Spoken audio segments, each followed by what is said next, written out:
So tonight's meeting will begin with a brief introductory talk about Tsongkhapa's life and work. And because there's so much that could be said about him, we'll carry on with that at the end of May and then at the end of June. After the introductory talk, we'll then start going through the handout as much as we have time to cover, studying and discussing that together. To start with, there's a devotional reading which you can find on page 2 of the handout. It's in two parts, part of Tsongkhapa's prologue to the Lam Rim and a related passage from The Voice of the Silence, which is an esoteric Buddhist text translated by HPB, and Arthur on Skype is going to read that for us today.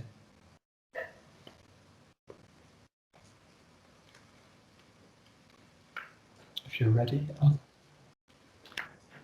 Prologue to the Lam Rim. Homage to the Guru, Manjugosa, Manjusri, the Bodhisattva associated with wisdom. I bow my head to the chief of the Sakyas, whose body was formed by 10 million perfect virtues, whose speech fulfills the hopes of limitless beings, whose mind sees precisely all objects of knowledge. I bow down to Ajita, Maitreya, and to Manjugosa, the supreme heirs to the unequal teacher, the Buddha, the conqueror. Having assumed the burden of all the conqueror's deeds, they emanate in innumerable Buddha realms. I bow to the feet of Nagarjuna and Asanga, thoroughly renowned throughout the 3 levels. Ornament of Jambudvipa, who wrote exact commentaries on the intent. The mother of conquerors, so difficult to fathom. I bow to Deepankara, Atisha, bearer of the treasury of instructions that comprise the key points, unmistaken and complete, of the paths of the profound, few and vast deeds, transmitted well from those 2 great trailblazers, Nagarjuna and Asanga. All those fortunate ones who are unobscured by the darkness of partisanship, who have the mental capacity to differentiate good and bad, and who wish to make meaningful this good life of leisure, should listen with one-pointed attention. The voice of the silence. Tell him, O candidate, that he who makes of pride and self-regard bond maidens to devotion, that he who, cleaving to existence, still lays his patience and submission to the law, as a sweet flower at the feet of Shakya Tukpa, Buddha, becomes a Shrotapati, a disciple for Nirvana in this birth. The cities of perfection may loom far, far away, but the first step is taken, the stream is entered, and he may gain the eyesight of the mountain eagle, the hearing of the timid doe. Tell him, O aspirant, that true devotion may bring him back the knowledge, that knowledge which was his in former births. Deva sight and Deva hearing are not obtained in one short birth. Be humble if thou wouldst attain to wisdom. Be humbler still when wisdom thou hast mastered. Be like the ocean which receives all streams and rivers. The ocean's mighty calm remains unmoved, it feels them not. Restrain by thy divine, thy lower self. Restrain by the eternal, the divine. Aye, great is he who is the slayer of desire. Still greater he in whom the self-divine has slain the very knowledge of desire. Thank you, Alvin. Could you possibly read the footnotes as well? Just one moment. Shakyas, a clan of the Vedic India, 1000 BCE, from North Indian Kshatriya Rajput warrior caste. The solar dynasty descended from Surya Bodhisattva, a celestial being. Later, from Ikshvaku of the Gita's chapter 4 and Maurya clan. Nagarjuna and Asanga are the two strongest influences TsongKhapa inherited from Atisha, called the Elder, 982 to 1054 AD, who was his great guide and to whom this prologue is partly dedicated. For Asanga, see Ayasanga in the glossary.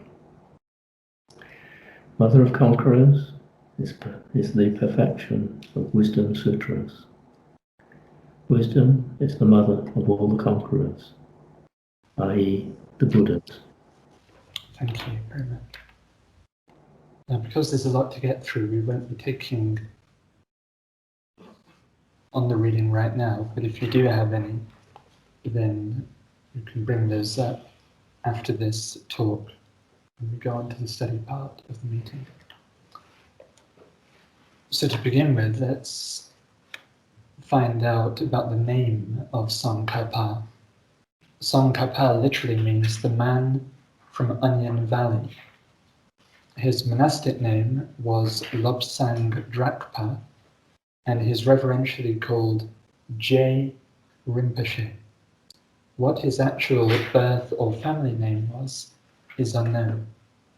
He lived from 1357 to 1419, so for 62 years, and although his writings are not widely studied at all in the world of Buddhism as a whole, he is a very well-known and highly important figure in Tibetan Buddhism, but should also be well-known and considered highly important within the modern Theosophical movement, for reasons that we'll touch upon shortly.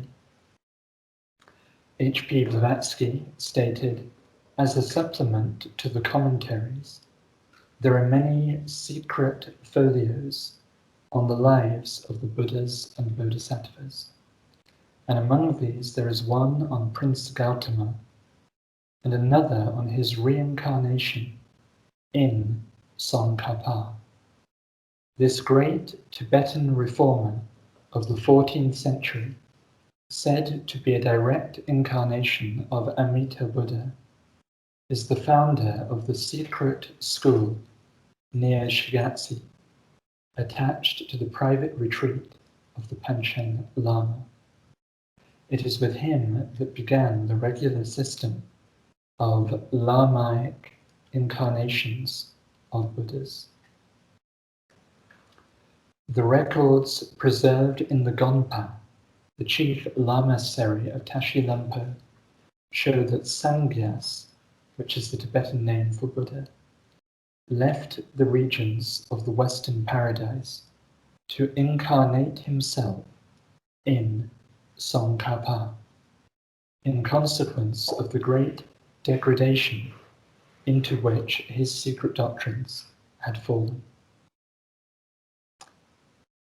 In a Theosophical glossary, HPB speaks of TsongKhapa as, quote, a famous Tibetan reformer of the 14th century who introduced a purified Buddhism into his country.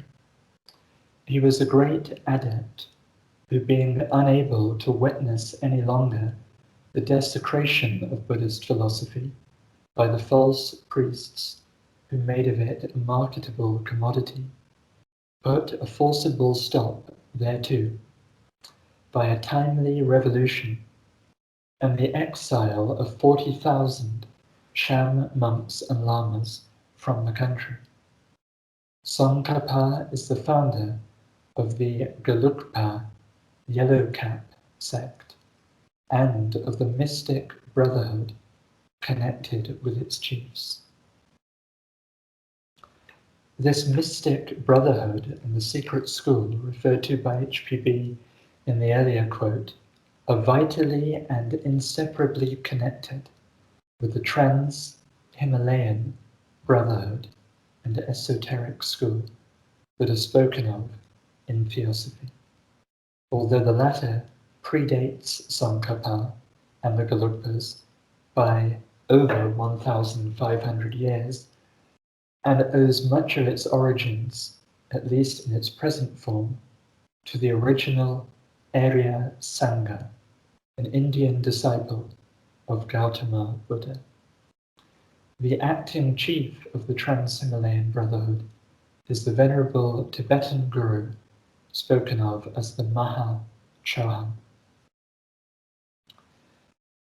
The idea that TsongKhapa was, in some sense, a reincarnation of the Buddha himself is one of numerous points in which the theosophical account of TsongKhapa differs from that of TsongKhapa's own Tibetan Buddhist followers, i.e. the Gelugpa sect or school of Tibetan Buddhism, whose most prominent leading figures are the Dalai Lama and the Panchen Lama. Incidentally, Theosophy indicates that the Panchen Lama is far more esoterically significant and important, and far more closely connected with the Trans-Himalayan Brotherhood of the Masters of Wisdom than the Dalai Lama is. We heard that TsongKhapa founded a secret school near Shigatse, and that these esoteric records about his life, summarized by HPB, were kept at the Tashi Lampo Monastery, which is at Shigatse. And Tashi Lampo was historically the seat of the Panchen Lama. As most of us know, the whole Tibetan world was thrown into great disarray after the Chinese invasion 70 or so years ago, and today it's unclear whether the genuine Panchen Lama is even still in the world. TsongKhapa's revolution and his exiling of tens of thousands of lamas and monks from the country is something else which Tibetan Buddhism is virtually silent about. Yet HPB is very clear that it did indeed happen. The book Secret Tibet by the 20th century travel writer Fosco Moreni very briefly refers to it, but in no particular detail, and for unknown reasons, almost everyone, the Gelugpas included, are absolutely silent about it. HPB goes as far as to provide a specific date and writes, "This grand reformer burnt every book on sorcery on which he could lay his hands in 1387. And he has left a whole library of his own works, not a tenth part of which has ever been made known. Those still unknown works include, according to HPB, the original book of the Kala Chakra, rewritten by TsongKhapa, with his commentaries, and a text quoted from in the Secret Doctrine referred to as the aphorisms of TsongKhapa. His writings, which are publicly known and now translated into English as of just a few decades ago, consist of a number of titles, predominantly the Lam Rim Chen Mo, which we'll be studying from this evening, but also including a compilation titled The Splendor of an Autumn Moon, the devotional verse of TsongKhapa. And just as the Lam Rim consists of 3 volumes, providing what Tibetan Buddhists call the Sutra teachings, focusing on the Bodhisattva ideal and development of compassion, wisdom, and the paramitas, or perfected virtues. There is a 3-volume set titled the Lam Chen Mo, meaning the Great Exposition of Secret Mantra. And this, surprisingly to some theosophists, consists of tantric teachings, but we'll find this point addressed in today's handout. It was in 1409, just 10 years before his death, that the Gelugpas were officially established, whose use of yellow hats rather than red distinguishes them visually from the lamas and monks of the other schools, whilst also containing significant spiritual symbolism. Gelugpas means literally virtuous ones, models of virtue, and they were marked by a number of features that made them different from the other and older forms of Tibetan Buddhism, such as very strong emphasis on philosophical study, cultivation of the intellect, and development of logic with regard to metaphysics.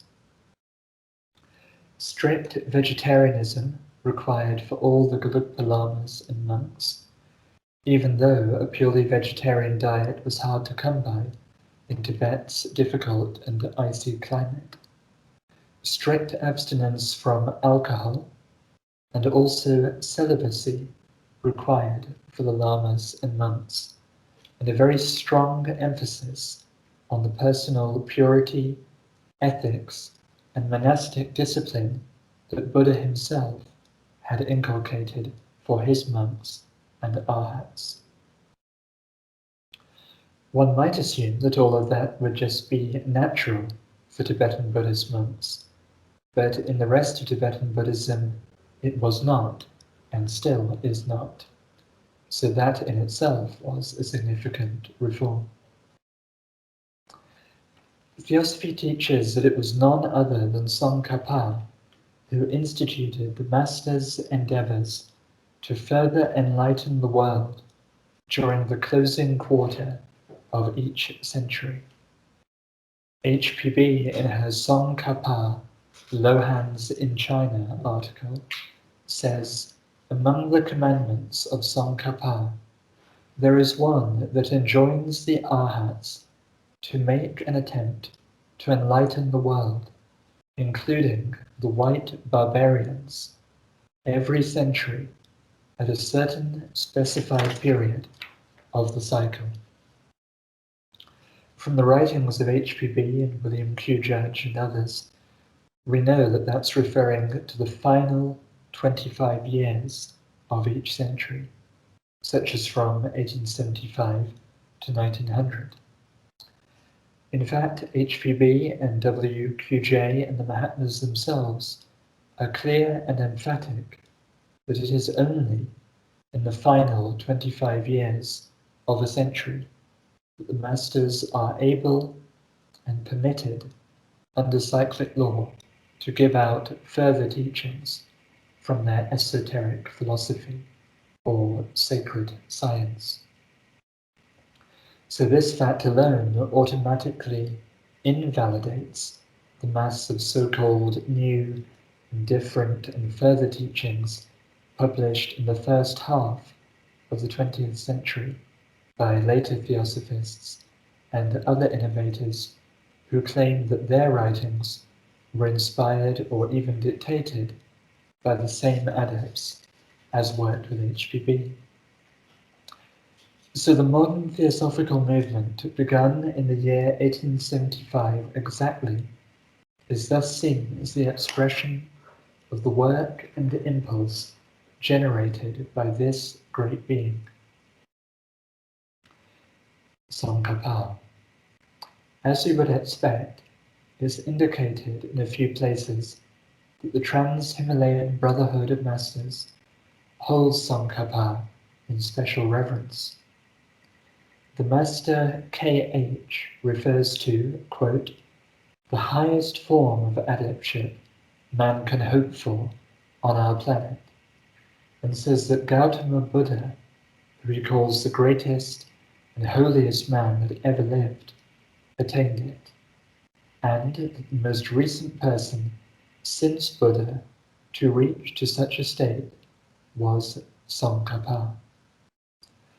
The question arises of whether the first of these centennial cycles, or end-of-century efforts spoken of, was in 1375, while TsongKhapa was still alive, or 1475 after his death. Seeing as in 1375 he was still just 18 years old and was over 30 years away from founding the Gelugpas, we would suggest that although he instituted this endeavor, it did not actually begin proper until 1475. This would make the coming cycle of 2075 to 2100 the seventh of such efforts. And HPB has written that Theosophy must win the day, as she puts it, before the end of the 21st century. Otherwise, the consequences for humanity will be unspeakably dire. We're aware that certain leading theosophists who were around in the 1970s spoke of themselves as representing the seventh impulsion, which may sound nice, but seems unlikely when looking at the history. The parent lodge of the ULT in Los Angeles expressed the view in their Theosophy magazine some time ago that 2075, not 1975, would mark the start of the seventh impulsion. As we mentioned, Tibetan Buddhism does not share the theosophical view that TsongKhapa was a re-embodiment of the Buddha. The majority of Gelugpas believe him to have been an emanation or embodiment of the celestial Bodhisattva Manjushri. But in her article Reincarnations in Tibet, HPB repeats that this reformer is not the incarnation of one of the celestial dhyans or heavenly Buddhas, as is generally supposed, but rather an incarnation of Buddha himself. This doesn't mean that he wasn't, in some sense, linked with Manjushri. In the devotional reading, we heard his expression of reverence and devotion to Manjushri, who the Theosophical Glossary calls a certain Dhyan Chohan. But Gelugpa legend describes TsongKhapa as being unsure whether to adopt and promote the Yogacarya philosophical basis or the Madhyamaka one. The Trans-Himalayan Brotherhood and esoteric school we've spoken of is equated in the theosophical literature with the esoteric Yogacarya school of pure Buddhism, the real esoteric Buddhism, most of which is still absolutely secret and esoteric to this day. It was founded by the original Arya Sangha, also just called Asanga, an arhat and direct disciple of Gautama Buddha around 2,500 years ago, and is, in a sense, Buddha's own esoteric school. The secret book of Jian, on which the secret doctrine is based, the book of the golden precepts from which the voice of the silence was translated, all these are said in Theosophy to belong to the esoteric Yogacharyas, the occult Arya Sangha school. Another strange fact is that this Arya Sangha of Buddha's era is not known to modern history and not acknowledged or referenced within Buddhism.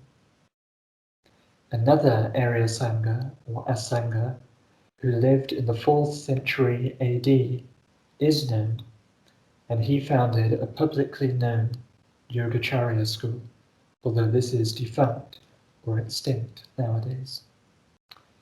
Yogacharya teachings, both in their publicly known and esoteric form, maintain, like Hinduism, that there is an eternal self within everyone, a higher, divine, universal self, which, as in Hinduism, they call the Atman, adding that it is the essential Buddha nature of all, and that this is one and the same as the absolute primordial wisdom, Adi Buddhi, which is the source, cause, and underlying essence of all manifestation.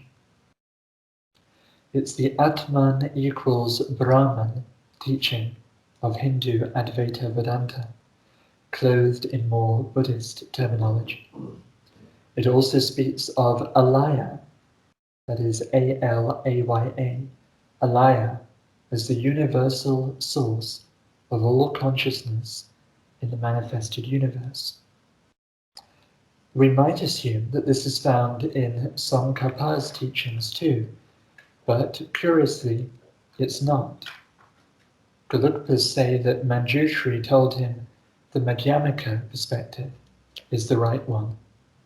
And so, under TsongKhapa's influence, the Gelugpas became the most ardent proponents of the Madhyamaka view that there is no higher self, no universal soul or essence, no divine principle, but just emptiness.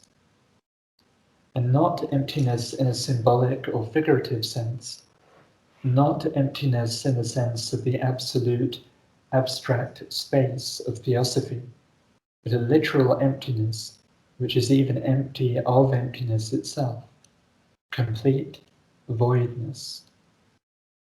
In the Lam Rim, TsongKhapa critically refers to the Yogacharyas as essentialists, i.e., those who misguidedly, according to him, believe that there is an underlying essence to things.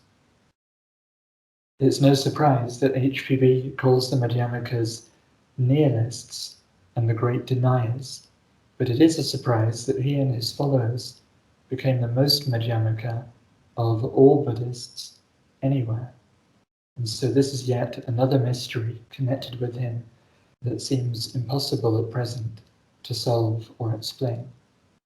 In light of what we know of his close connection and position of authority within the Trans-Himalayan Lodge, he was perhaps a Yogacharya at heart, or maybe his words have had a slightly different sense attached to them than what he intended.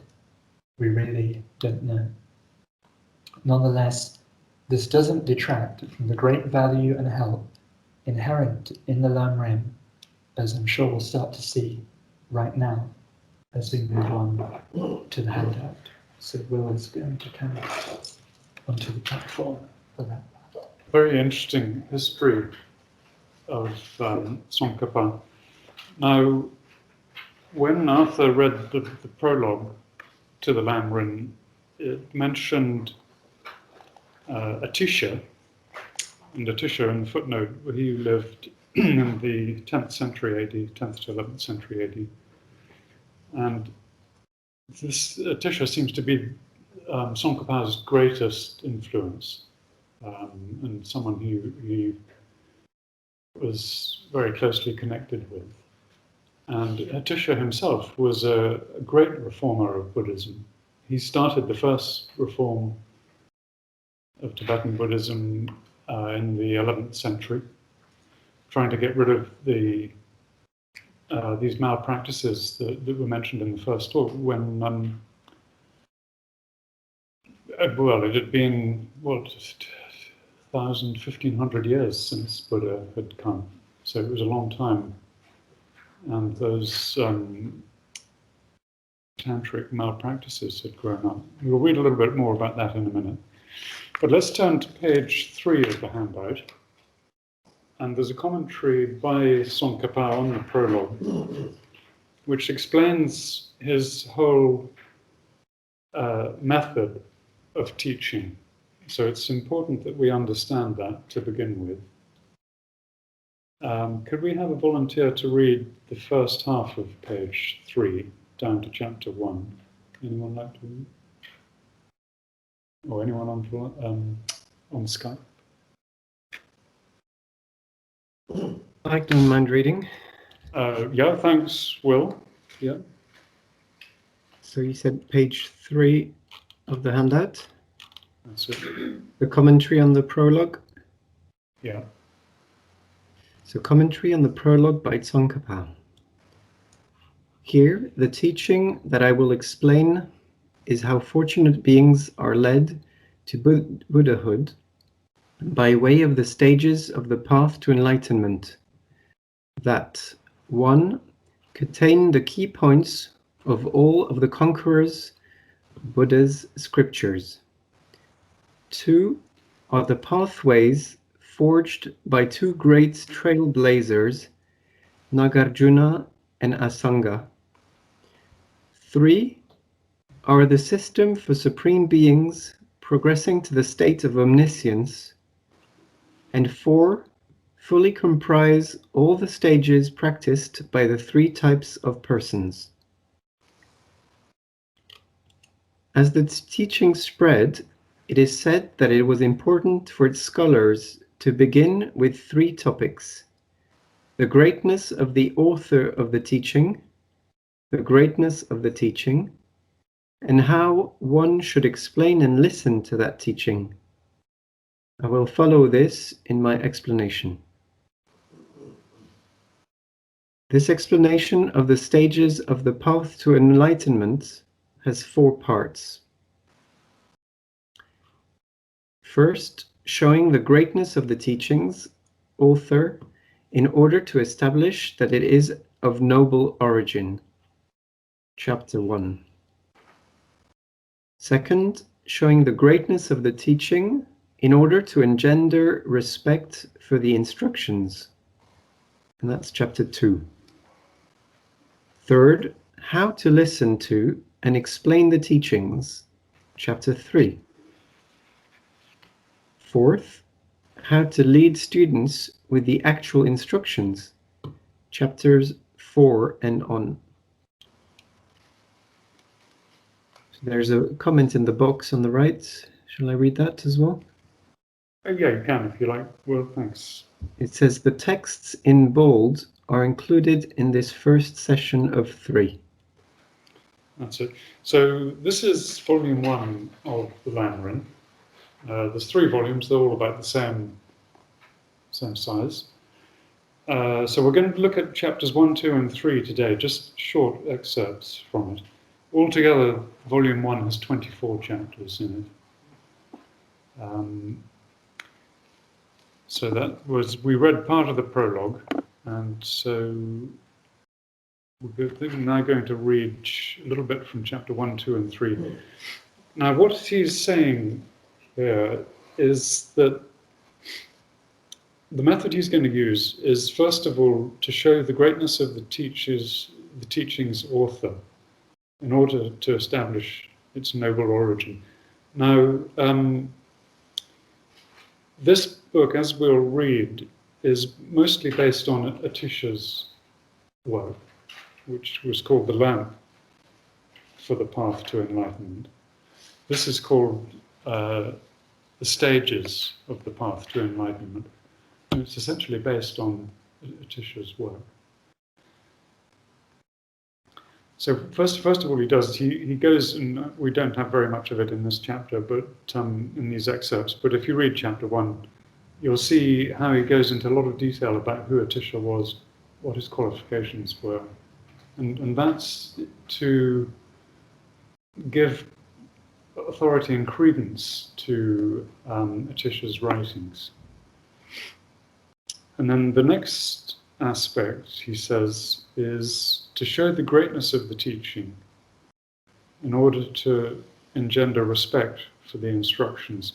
So the next thing in chapter 2 we'll spend a little bit more time on, have a few more quotes on, is TsongKhapa explaining why this teaching is so important, why it is so great.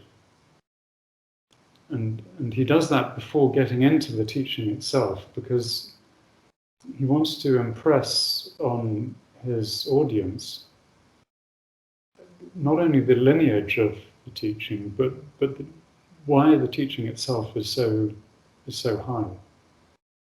And then that engenders, as he says, respect for the instructions that follow. And then the last part, he says, is how to listen to the teachings, the correct way of listening. And listening is not a passive process. Listening is something active, because you're taking in the ideas being given, and you're then relating to them with your sort of mental dialogue. You know, when you hear something, you have a mental dialogue. You know, that sounds okay, that sounds a bit unreasonable, or it disagrees with my own ideas on the subject. So one enters in, and how to listen is a great skill. We had a meeting several weeks ago with some quotations that Steve gave from the Lam Rim on the skills of listening. And it really is a skill, active listening with discrimination. And part of, we've got another selection today on how to listen from that chapter 3. And then there's also in the chapter how to explain the teachings. We don't have time in this meeting to do the 4th chapter, to look at the 4th chapter, how to lead students with actual instructions. But if you're interested in that, you can read it yourself. There's a link later on, by the way. Actually, I think the link's on the front page to the PDF, if you want to download the PDF and read it. There's a link on our website to that. So are there any questions about what we've just read?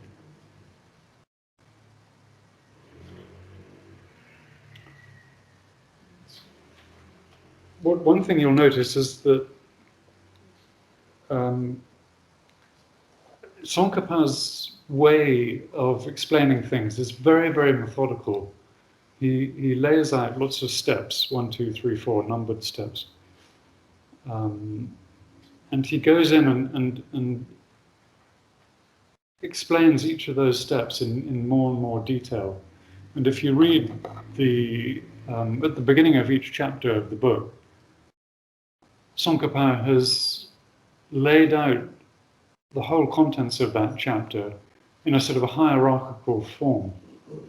So you can see how he makes all the arguments, and how the arguments are subdivided up, and each one is then closed off and addressed. And it's an amazingly logical way of teaching. And he was a great debater. TsongKhapa was almost unrivaled in his ability to debate with people, to have dialectic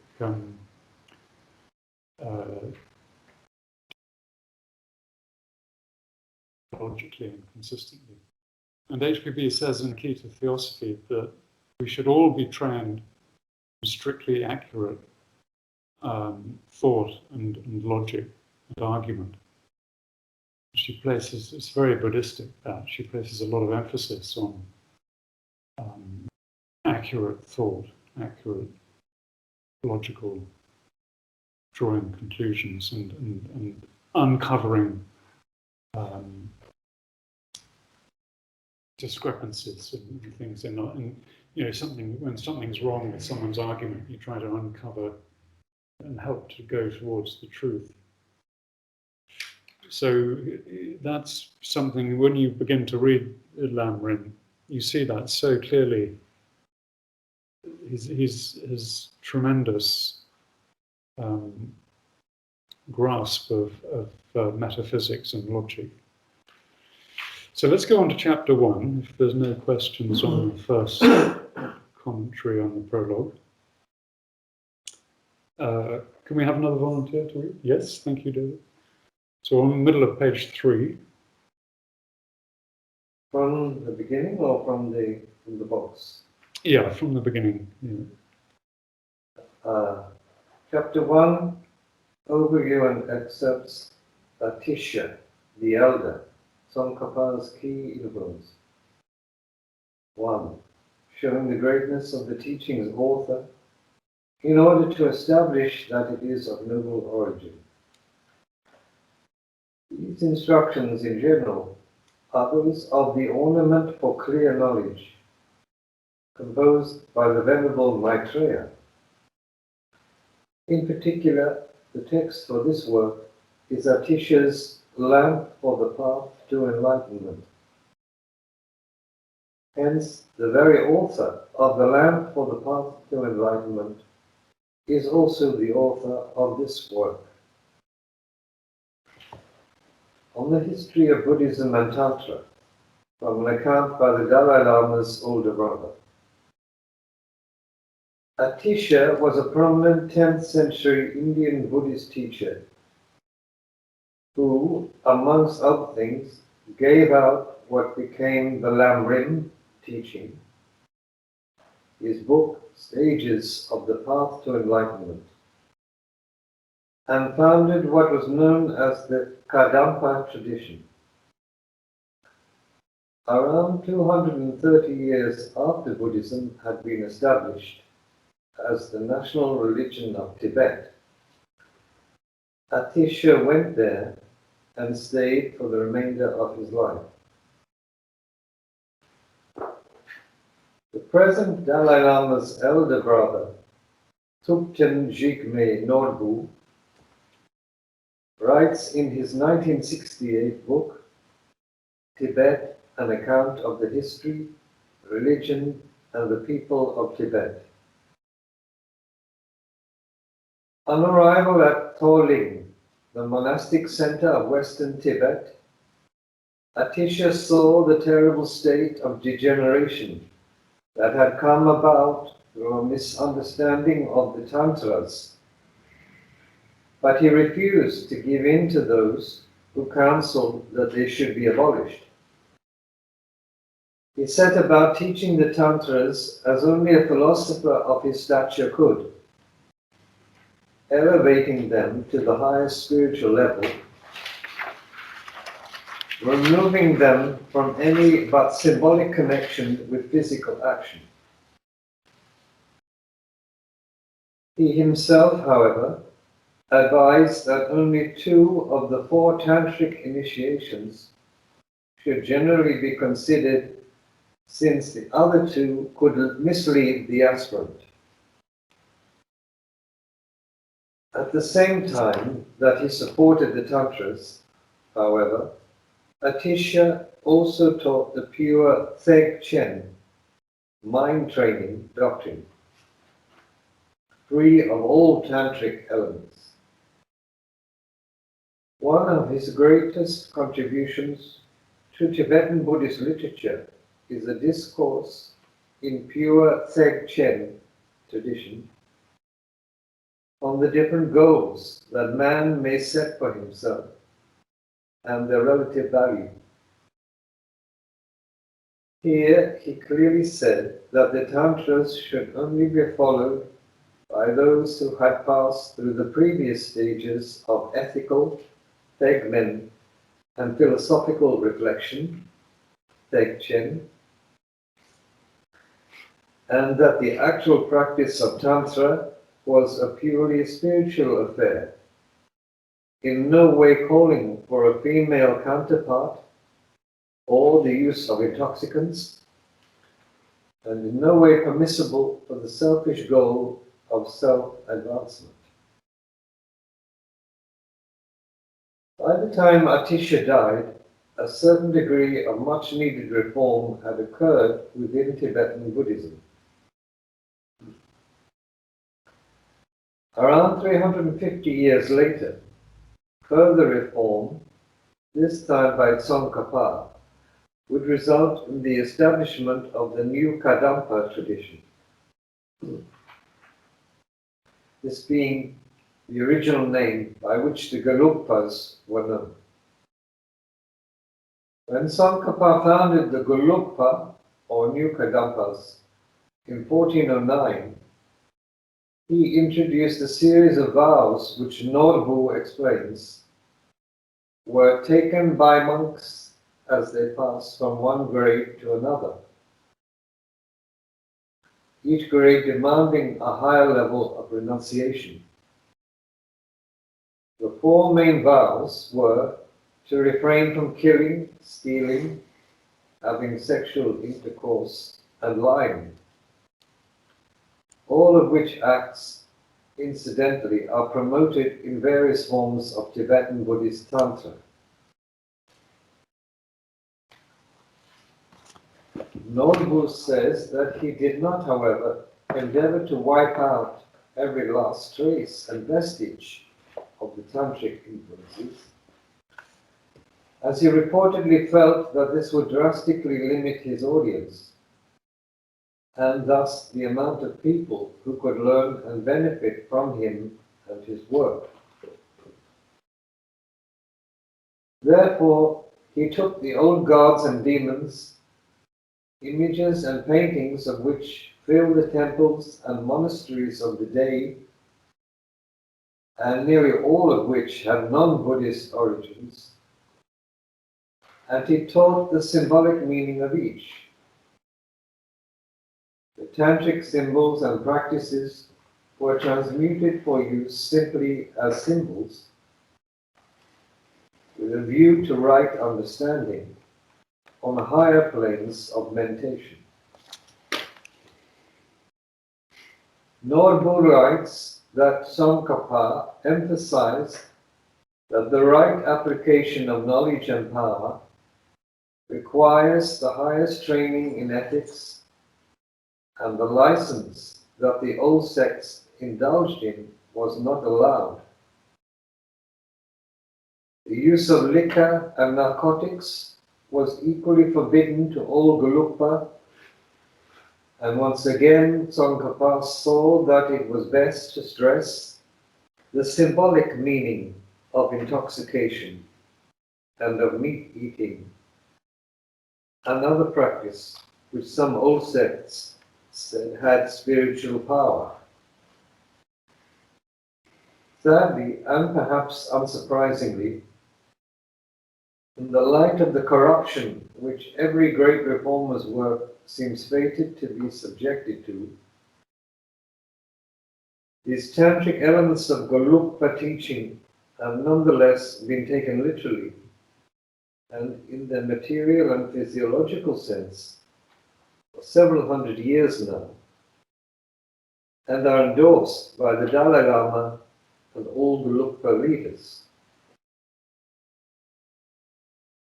Tsongkhapa's second best-known work, Lam Rim Chen Mo, the Great Exposition of Secret Mantra, has become corrupted with tantric practices, but we can only assume, in light of Norbu's words and theosophical explanations, that he did not write it that way. H.P. Blavatsky's Theosophical Glossary entry for Tantra says, with italicized emphasis, that although there is such a thing as white Tantra, there is also sexual Tantra, which is the worst form of black magic or sorcery. TsongKhapa's Lam Rim takes in many places a strongly reforming tone, and the need to reinstitute Buddha's high ethics and free his original sutras from the overgrowth and speculations of the centuries. So, and then there's a footnote down at the bottom. See, you want me to read it? Yeah. See Theosophical Notes. Number 5, the Dalai Lama and 2 forms of Tantra. And for further details on this, the article Gelugpa's Tantra and Theosophy. That's it. Thank you very much. So that's the Theosophical Notes. It's the one that we published in 2018. So do have a look at that if you're interested in Buddhism and some of the problems. I mean, we mentioned some of these things because in the last 10, 20 years, there's been a huge number of scandals involving Buddhist monks abusing their female, particularly in America, their female disciples or people who come for meditation practices or whatever. And we thought in the West that that was mostly limited to the Catholic Church or some of these Protestant or Catholic institutions, but it seems to be quite widespread now in Buddhism, and there've been a lot of scandals coming up, particularly in America. And so it seems as though the degradation of these great ethics and teachings has gone on, and even with the reforms of Atisha and TsongKhapa, they've come back, after hundreds of years. Yeah. Well, such things as that always were widespread in Tibetan Buddhism in Tibet, particularly, and without any intermission in the older forms of Tibetan Buddhism. It's just that when it was going on just in Tibet, the rest of the world didn't know or wasn't aware or it wasn't relevant for us. But now the same unpleasant ancient practices are now happening in the modern world in the West. Become aware of it. Yeah, no, it's terrible because it undermines the whole basis of Buddha's teachings, or indeed Christ's teachings. So it is a very serious thing. Now, are there any questions on what we read from 3 to the end of 4? Thank you for reading. Yeah, I was. Sorry. Yeah, you were first on Skype. Yeah. By the way, I'm sorry we've lost the video. I'm not sure we can fix it at the moment. One quick question. I was a little late. It said the Dalai Lama was falsely practicing something. What was that again? Yeah, the Dalai Lama does teach sexual tantra in some of his books, which may seem very odd to most people because he doesn't come across as being that way inclined. But if you read the Theosophical Notes, it's on our website. It's number 5. I think the link's there in the handout, page 18 onwards. Then you'll get all the details of it. Yeah, David.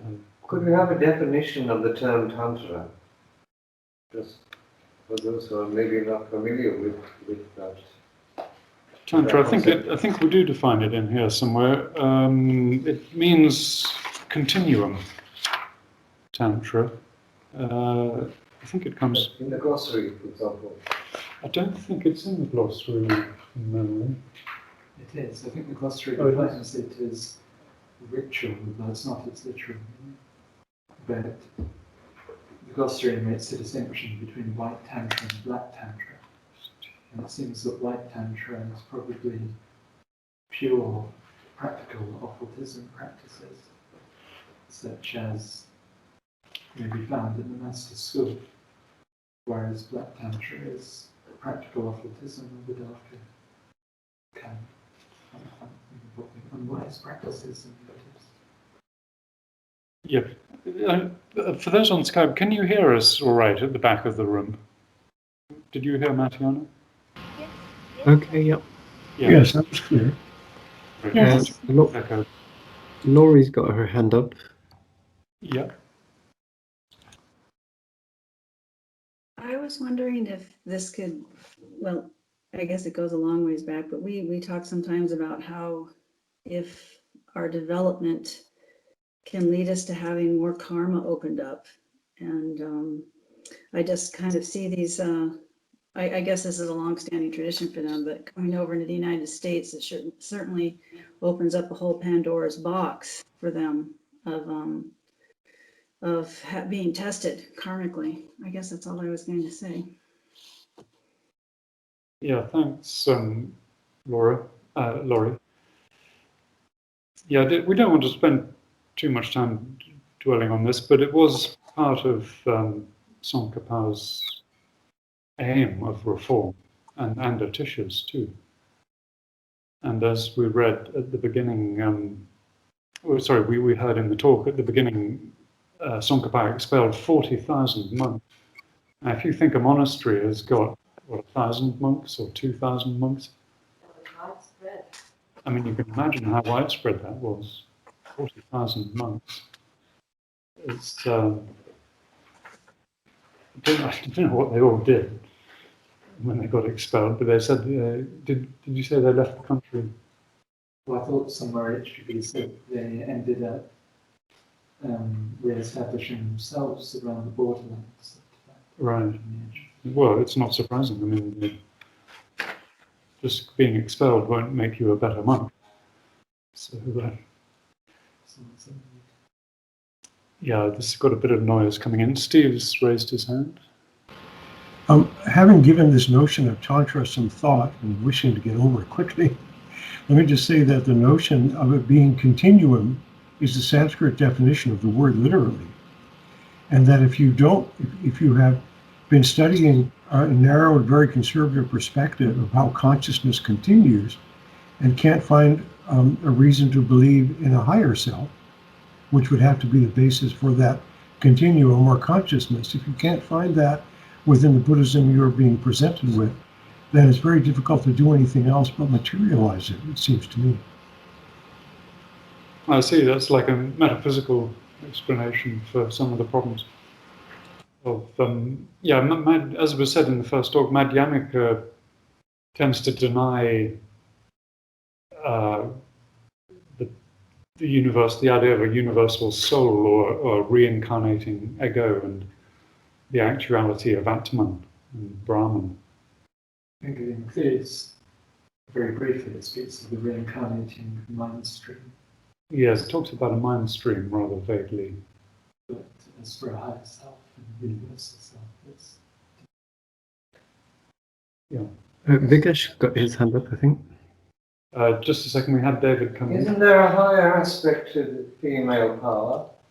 For example, nature is considered to be feminine or female, but in India the concept of the divine mother is very strong, the paramata, or matter. I mean, spirit and matter is considered the feminine aspect of God, the spirit and the male. So, is this not a benign power, a benign force that Yes, should be cultivated, or I think it is. I think it is, David, because the masculinity and femininity are the ultimate differentiations of the two polarities. So the masculine and the feminine are just on the material level. But HPP is very clear that the two poles of materiality and spirituality are as far apart as sexuality and this metaphysical understanding of the two polarities. You see, because you mustn't, I mean, sex is a very vital part of human nature, and we have to understand how to use it correctly. But it shouldn't have anything to do with one's spiritual development. I mean, it's a procreative function. Is it because sex grounds one to the physical realm rather than the spiritual? Yes, very much so. He talks about how that interferes with the development of the third eye. In the Secret Doctrine, if you look up the references to the third eye, she talks about any magician, any white magician, would treat the wives, if they were married, as sisters. In other words, have a platonic relationship with them a long time for months, before doing any practical magic, because of the problem of misusing magic and materializing the spiritual forces. So anyway, let's go on about to the next chapter. So we're on page 5. Now this is TsongKhapa's next. So what we tried to do in chapter 1, probably not very successfully, but we tried to demonstrate the lineage of Atisha. Here we didn't talk much about Atisha himself, but the lineage is the most important first thing to be established. And now we're going to talk about the greatness of the teaching in chapter 2. Would someone like to read? Anyone here or on Skype? I can read. Yeah, thank you, Johan. Okay, it's chapter 2, is it? Uh-huh. The greatness of the teaching. 2. Showing the greatness of the teaching in order to engender respect for the instructions. The greatness of the teaching is indicated by 4 qualities. It elicits in the student A. The greatness of enabling one to know that all of the teachings are free of contradiction. B. The greatness of enabling one to understand that all of the scriptures are instructions for practice. C. The greatness of enabling one easily to find the conqueror's intent. D. The greatness of enabling one to refrain automatically from great wrongdoing. Concerning the teaching to be explained, the root text of these instructions is the lamp for the path to enlightenment. There are many texts composed by the elder, but the lamp for the path to enlightenment is comprehensive and fundamental, since it teaches by drawing together the key points of both the sutra and mantra vehicles. Its subject matter is comprehensive, since it emphasizes the stages of disciplining the mind. It is easy to put into practice, and since it is adorned with the instructions of 2 gurus who were skilled in the systems of the 2 great trailblazers, it is superior to other systems. A. The greatness of enabling one to know that all the teachings are free of contradiction.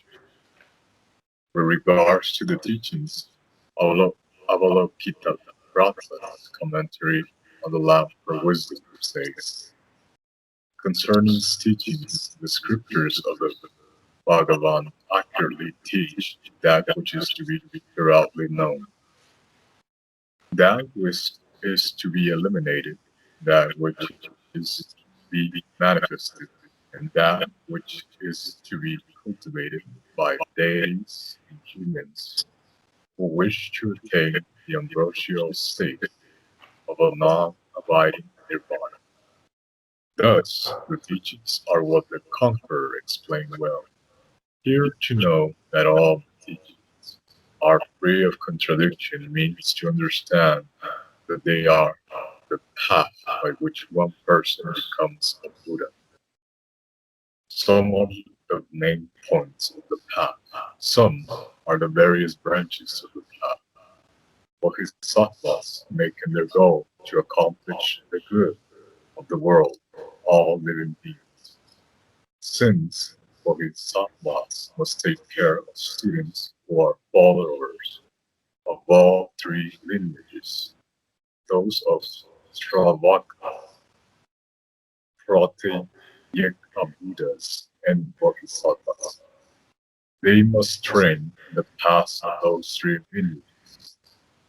And Dharma Treatise, commentary on the Compendium of Valid Cognition, says, it is difficult to explain to others the results of causes that are wrong, obscure to oneself. Therefore, if you have not ascertained something exactly, you cannot teach it to others.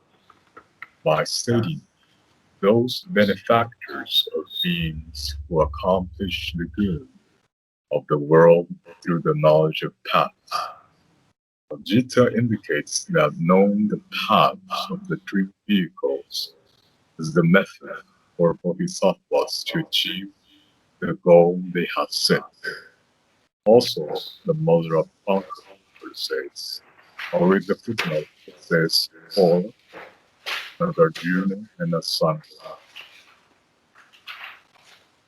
Bodhisattvas should produce all paths, whatever is a path of a Shravana, a Pratyeka Buddha or a Buddha, and should know all paths.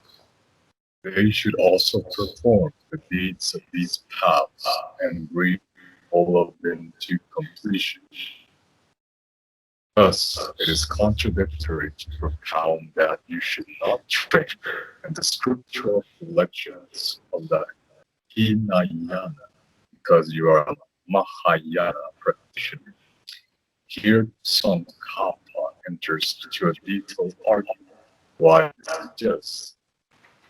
The precious teacher said, my guru, Tisha, is the one who knows how to bring all teachings within a four-sided path. These words are very meaningful because these instructions in the Lam for the path to enlightenment guide students by gathering all the key points, the sutra, mantra vehicles, to the path of one person to become a Buddha. They have the greatness of producing the certainty that all teachings are free of contradiction. Well, if it in the true spheres contradictory doctrines are propounded, these doctrines cannot contain the truth, for truth is one and cannot admit of diametrically opposite views. Mahatma K.H. We have no two beliefs or hypotheses on the same subject. H.P. Blavatsky, The Key to Theosophy, page 87. Great, Do I thank you. read number? Thanks, Johan. We'll pause there.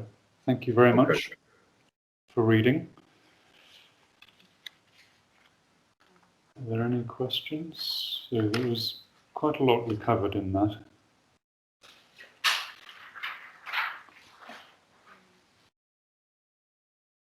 Is there anything in the chat box we need to look at? Well, Can we address what a sutra vehicle is and a mantra vehicle?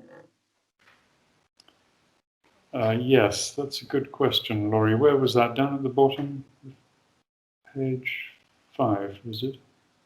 Well, it actually says there's 3 vehicles, but I see those 2. Yeah, where are you reading from? Concerning the teaching.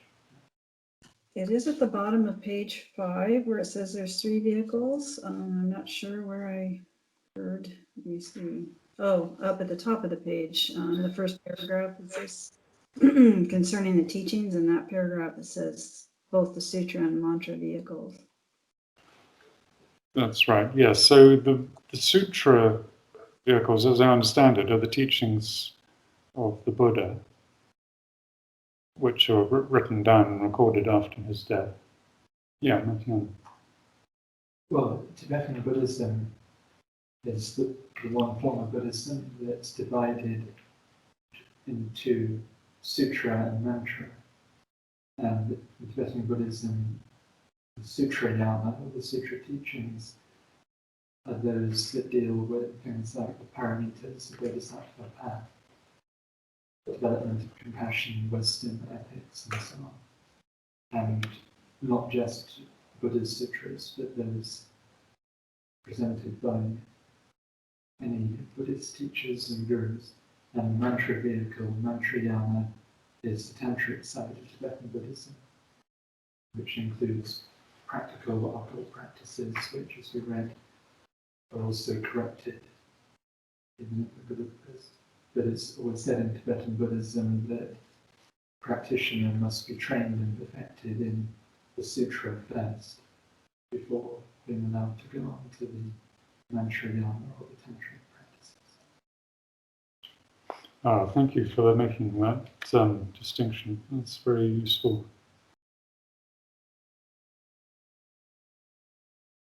Any other questions? Yes, David. On page 4, it referred to the mind training and the previous stages of ethical and philosophical reflection. That was on page 4. So these these, do we cover those teachings in the Lam Rim? Yes. Do we come to those actual practical practices, or are we shown how to do it? Yes, I think so. I mean, just looking at the Lam Rim, the titles of the chapters. Let's have a quick look. He describes various meditative and other practices. Yeah, so the first 4 chapters we read about. The 5th chapter is a meditation session. That's not so much that, probably. But the 6th chapter title is Refuting Misconceptions about Meditation. The 7th chapter is on human life and how to make use of leisure and opportunity. The 3 types of persons, mindfulness of death, reflecting on your future, going for refuge in the 3 jewels, varieties of karma,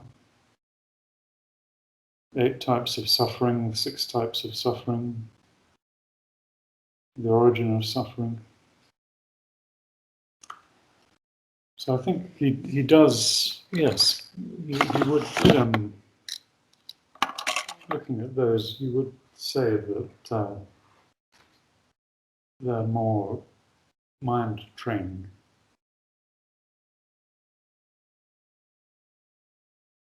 Does that answer your question? Yes, but we'll come to it, to the actual practices later. Yeah. We come to a little bit in this session, but more so in the next one. Are there any other questions on what we read? So we read these quotations about the Shravaka, the Praktika Buddha, and the Buddha, and these are the 3 different. Are they called paths? Yeah. 3 paths. Well, three lineages actually he calls them, but I think they're 3 paths. Now, does everyone know what the Shravaka is? Shravaka? You remember? It's the listening stage. That's right. The initial stage of discipleship, really. Yeah, so we're all Shravakas, really, and you become a Shramana or a practicer only when you graduate to, practical occult training. That's a Shramana or an ascetic. But you begin as a acousticoi, or listener. Now the Pratyeka Buddha, we know what he is. It's the second lineage. Anyone on Skype like to say a little bit about the Pratyeka? From my understanding, there's a difference here for sure between the way Theosophy sees Pratyeka Buddha, or one who has chosen the path of freedom. That is, he has become quite an ascetic and indeed an adept of sorts, but his choice has been the first path of saving himself and separating himself from humanity. Whereas in the Pratyeka Buddha, within the discussion we have here as a lineage compared to, say, Shravaka, the Pratyeka Buddha and the Shravaka are both considered to be Hinayana, or the lesser study. And there isn't a great deal of detail discussed about the meaning of Pratyeka Buddha, though it seems to be a little more elevated than simply the listener. Yeah, I think, Yeah. as I understand it, Steve, I think the Shravaka has a choice of taking the open or the closed or the secret path. And as you said, the open path leads to Nirvana and allows you to enter Nirvana, and then that would be the end of your journey. And then the secret path is the path of the Buddha and the Nirmanakaras, who renounce Nirvana. But you can become a practiker, and then I think the choice is made. You see, at some point, you can then become the Nirmanakaya. Yeah, Martin. In most English translations of Tibetan Buddhist texts, or just writings by Tibetan Buddhists, Pratyeka Buddha tends to be translated as solitary realizer. Mm. And it isn't used just for those who have already finished the path and entered Nirvana, but for anyone that is still living on earth who are pursuing a path of individual liberation rather than the Bodhisattva path. Yes, that's right. That's the great differentiation. As the Bodhisattva renounces his personal liberation in order to help teach. I mean, it's a bit like if you went through college and then everyone went on to get jobs and no one became teachers. You know, everyone went for the sort of high-paying jobs, and no one wanted to become a teacher. Then there'd be no one to do the teaching. So, in a sense, the teachers are renouncers. You know, they've given up the prospect of making lots of money or having some different job, and they teach the newer students.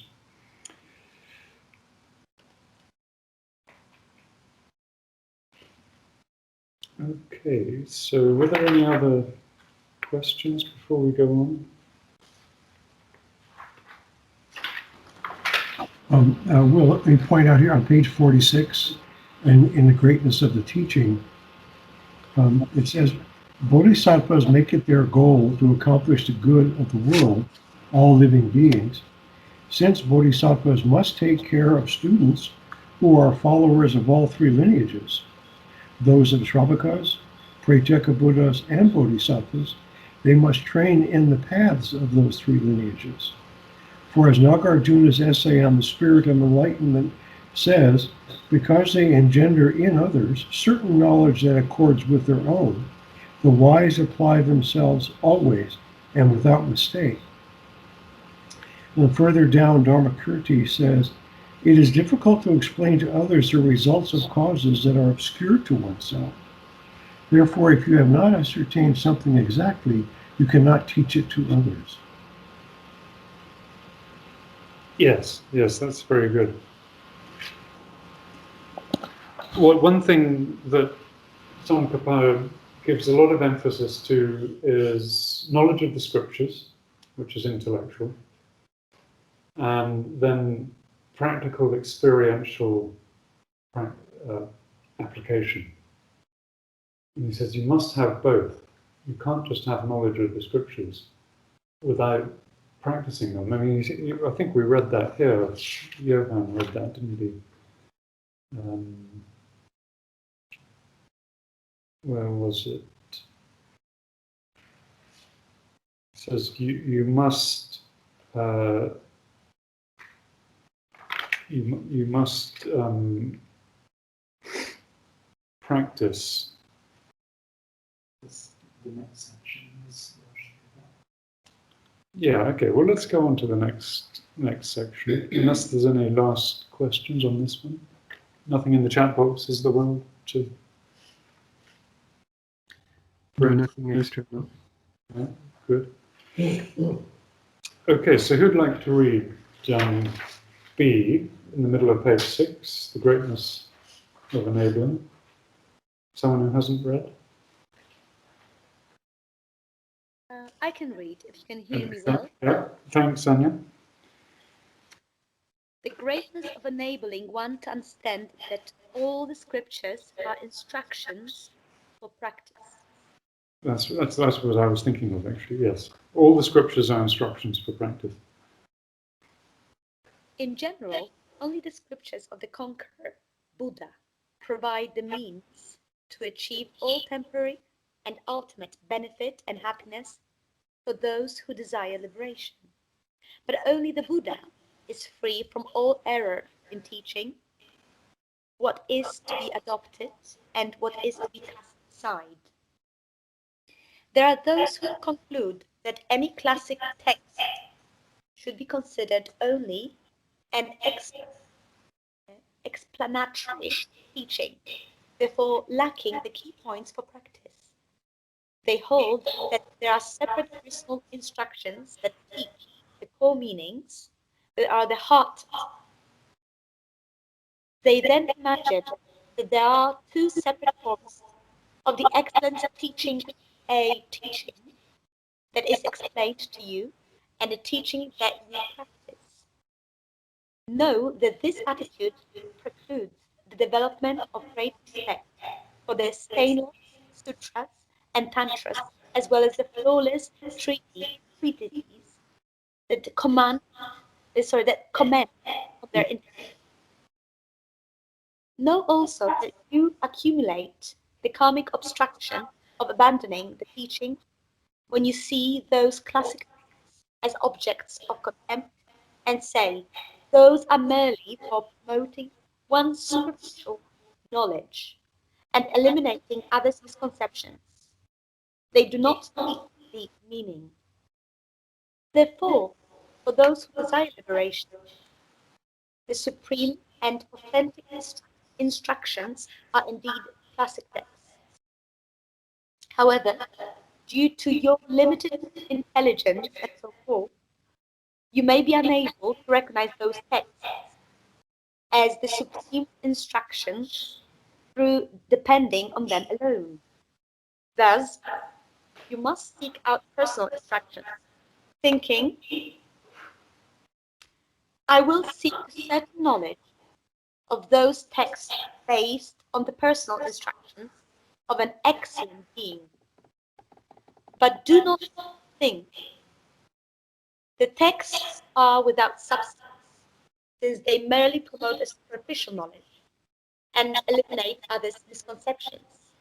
Yet the personal instructions, since they reveal deep meaning, are supreme. Great, thank you. Anya, we'll pause there. Now, this is quite a subtle argument. Shall we just go over it together just to try to understand a little bit more about it. So what he's trying to do seems to be that to say that you mustn't think that there are two different types of teachings.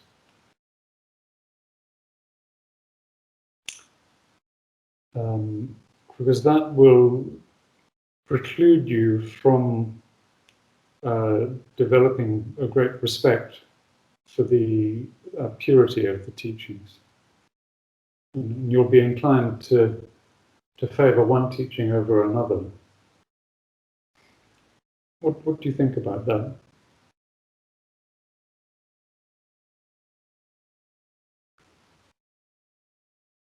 I was wondering if it had to do with that at the core of the teachings it is the same, but maybe the words or how they're teaching it might be a little different. Yes. Well, if we read that big paragraph again, let's just read that. There are those who conclude that any classic text should be considered only as an explanatory teaching, therefore lacking the key points of practice. They hold that there are separate personal instructions that teach the core meanings and that are the heart of the practice.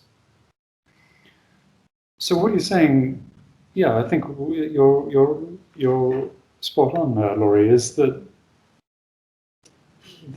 even the most obscure teaching, apparently, you should look deeply into it because it has a practical application. You shouldn't put half the teachings to one side and say, well, they don't have any application for me. They're just explanatory. But you should try to look into the teachings, whatever is given, in the deepest way, and that does mean meditating on them, possibly memorizing them or using them as a mantra. Because the teachings are holistic. There's, as the Mahatma said, there's one truth. And there must be something useful in all the teachings, and something to be gained from all the teachings. See, because when you really imbibe the teaching, it does have an effect on you. Whoa, someone's got a rather noisy microphone on. Thank you.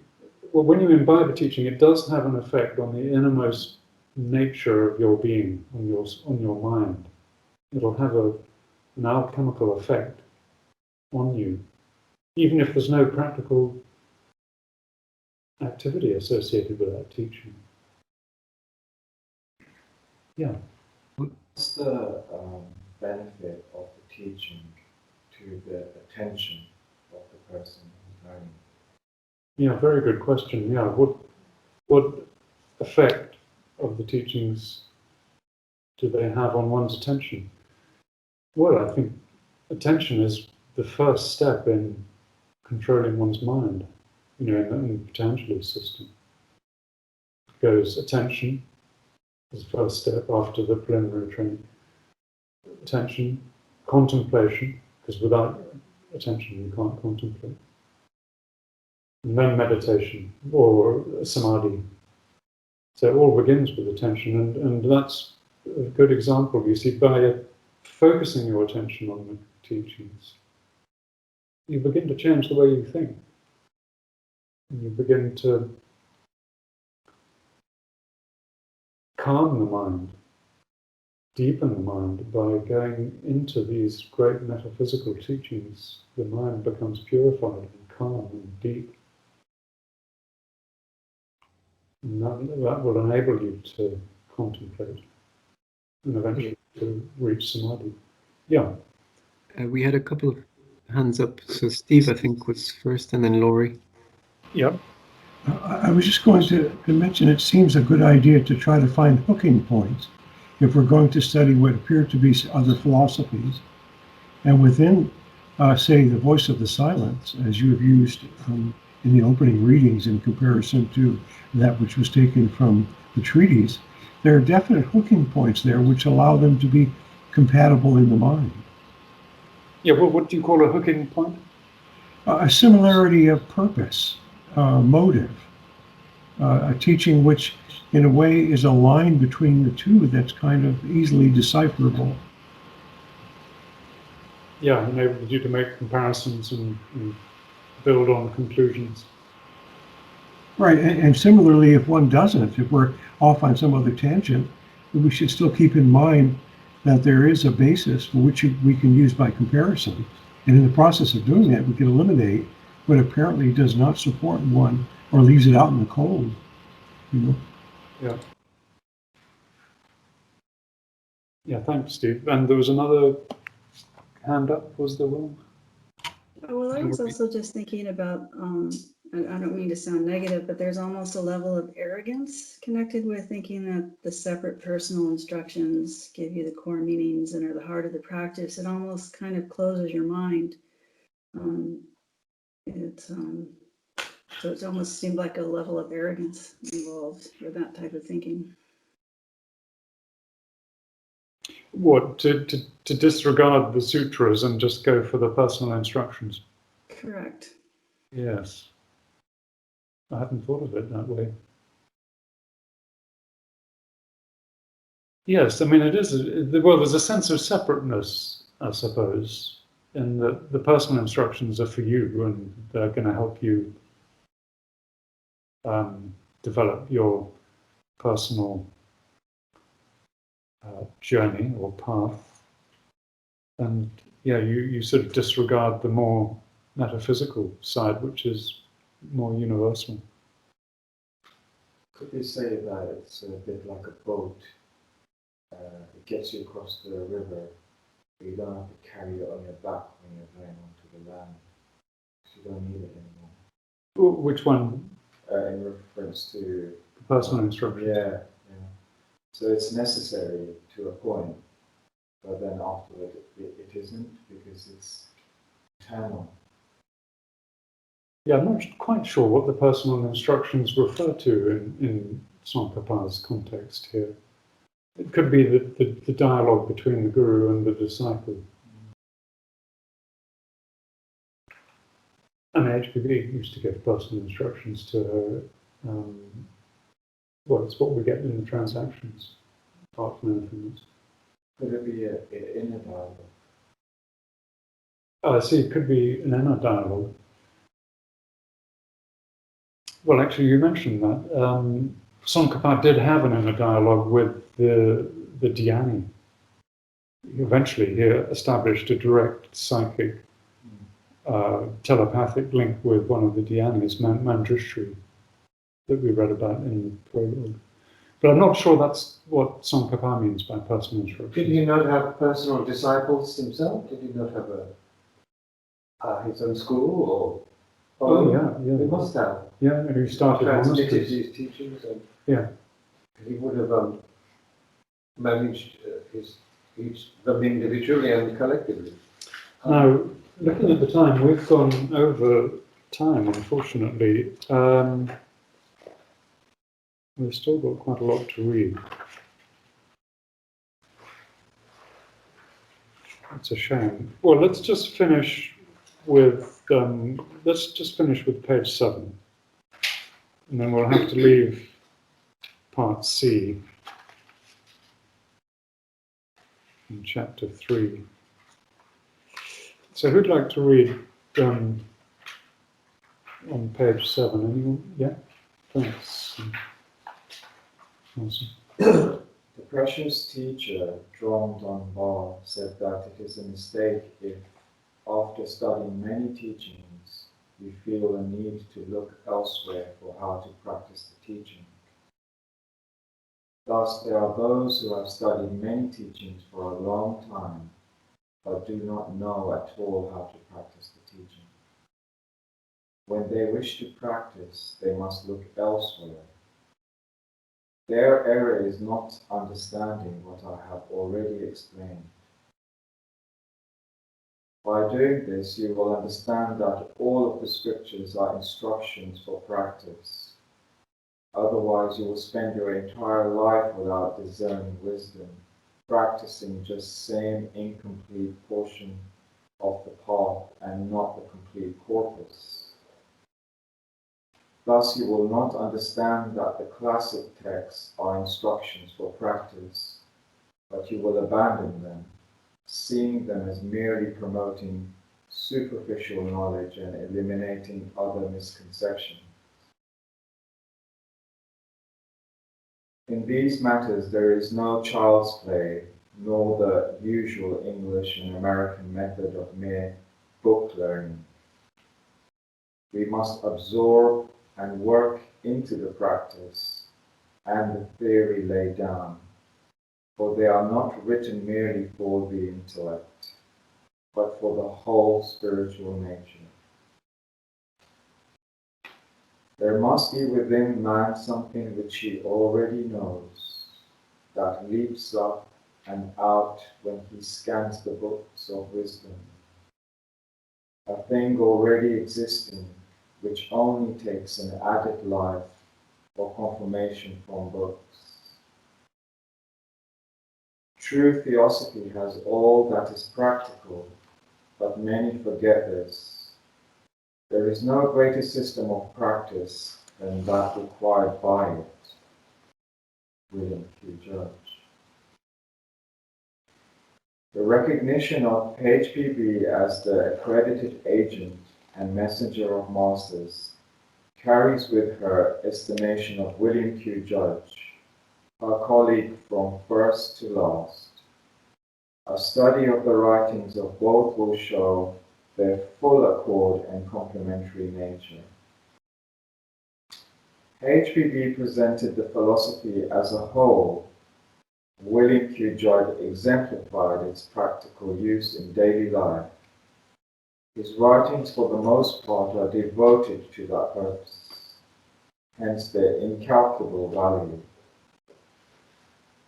Thoughts on the New Year, Robert Cosby. What is Theosophy? It shows itself to be a divine message as any other ever given to the world of men, and a more complete one. H.P. Blavatsky and William Q. Judge, in their capacity of messengers, cannot be separated. They stand or fall together. Their writings are mutually collaborative and complementary.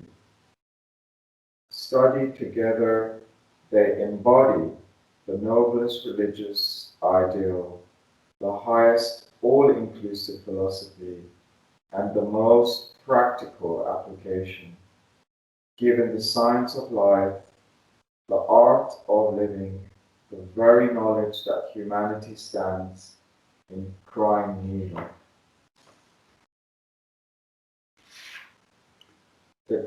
Thank you very much, Marson, for reading. Who'd like to read the first half of page 8?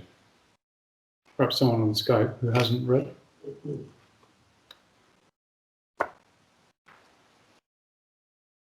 And then we'll finish.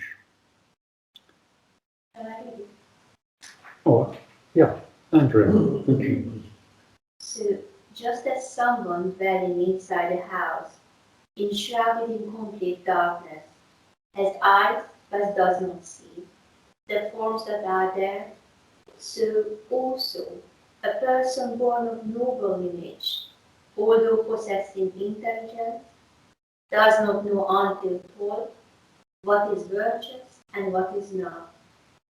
Just as one eye sees forms by using a lamp, so through hearing what is virtuous and what is not, you will understand what should be done.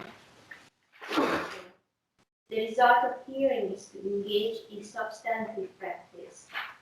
You will be released with little difficulty from the fortress of rebirth.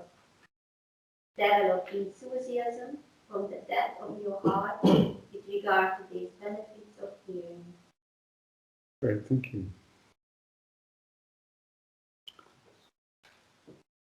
So that was a section on contemplating the benefits of hearing. We had some extracts from the same page